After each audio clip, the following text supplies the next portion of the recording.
How is your weekend? I hope you are doing well. It's another beautiful Saturday and evening on my time. Uh, some things very interesting to note. I know you've probably watched a lot of the conversation. Nafikiri nimesema some time back we will focus on issues happening with environmental conservation. And I don't know whether you notice, there is a lot of conversation. And I like what the president is doing. That is President William Ruto. I think yesterday, yet a delegation from the US about, especially a senator from Oklahoma, and then today, yet a representative from the UN. And the climate change conservation is actually becoming a very, very, very interesting topic.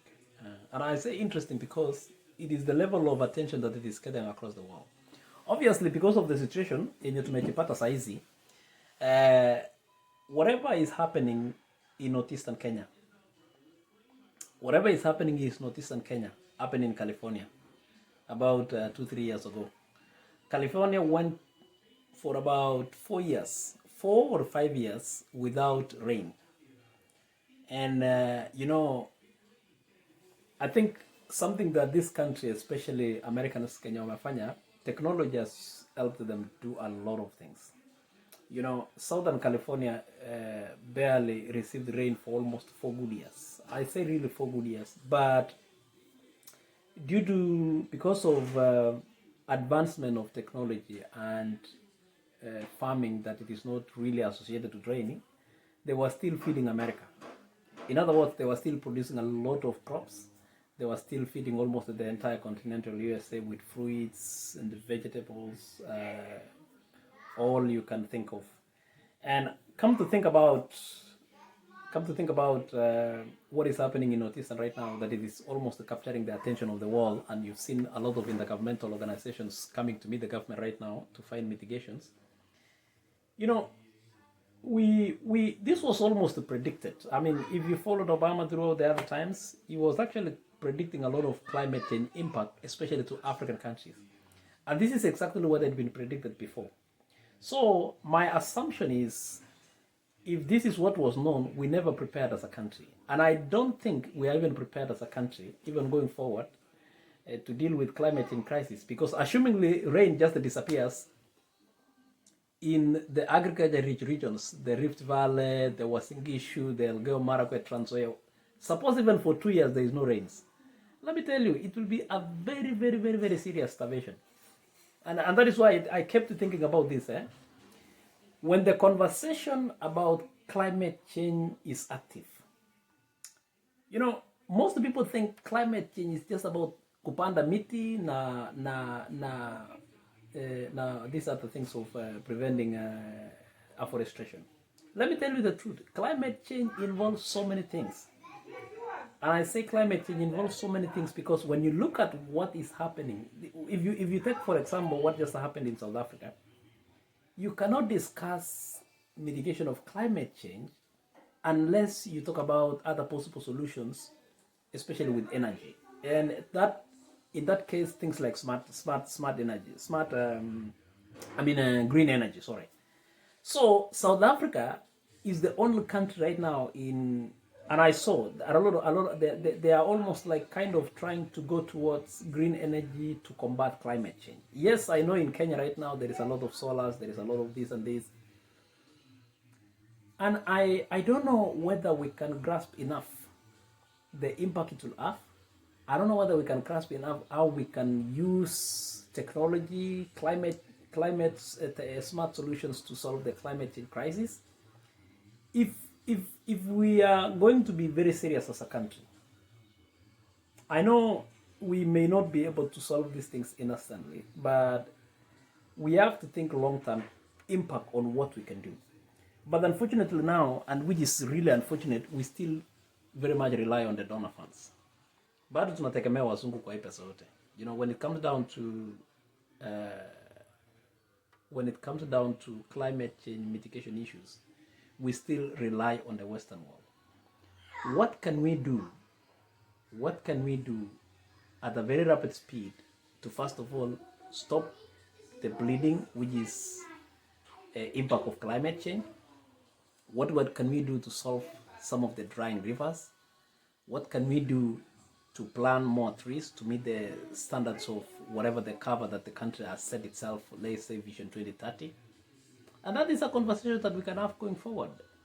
And the small things that we have to do, especially approaching on a very small scale, those are the things that are going to help it. Those are the things that are going to solve the climate crisis.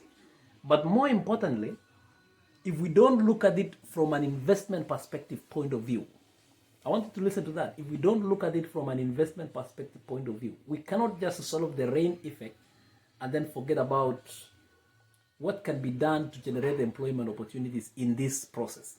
For instance, when you look what the US is doing with green energy, they're investing a lot into the green energy sector with the hope that it will also generate a lot of employment opportunities. So, sisi tuko na environment kweli that can generate all this. I mean, you look at the mountains, at the hills of lowland, we can easily generate a lot of wind energy. It's not only the Turkanas. There is quite a number of places that can generate with the wind energy. Look at the Kerio Valleys. Look at the Kerio Valleys. Look at those even bandit zone areas. Those places can literally generate a lot of energy. We don't have to import even energy from Ethiopia or whatever country. So there is a lot of solutions that can be done on top of solving the climate change crisis, which of course improving the rain situation in the country. We can generate a lot of employment opportunities. So let us have a conversation about this, and I hope, when the new administration takes shape, they will have to really study very hard on what are the next objectives of the country, because there are so many avenues that I think the government can solve climate change. I mean, we are not going to solve climate change. It is very difficult, and even countries like advanced with almost every technology right now, they are projecting up to 2050s we have reduced the carbon emissions.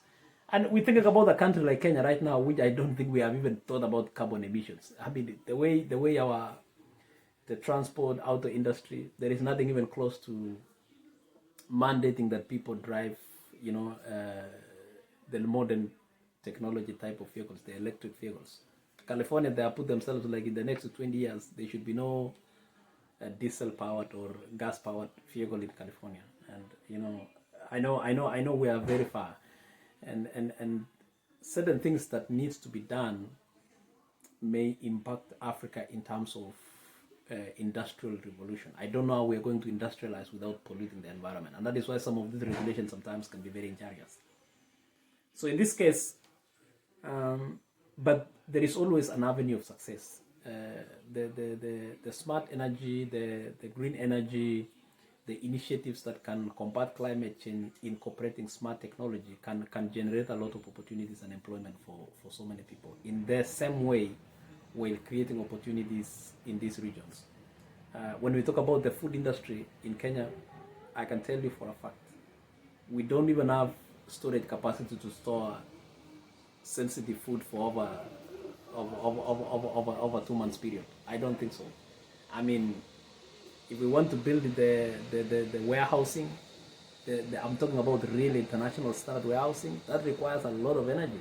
That requires a lot of climate-based solutions, especially the green energy. And those are the areas that I think there are opportunities. So that is why, we will keep on talking about these things as we go forward. And I applaud the direction of the president, whatever he's doing. I hope just when he gets really into work, he will implement majority of these things. Very short time, 10 years is not enough for him even to solve everything. But he can really, really, really set the country in the right direction. Otherwise, Kongwe sana. Thank you so much.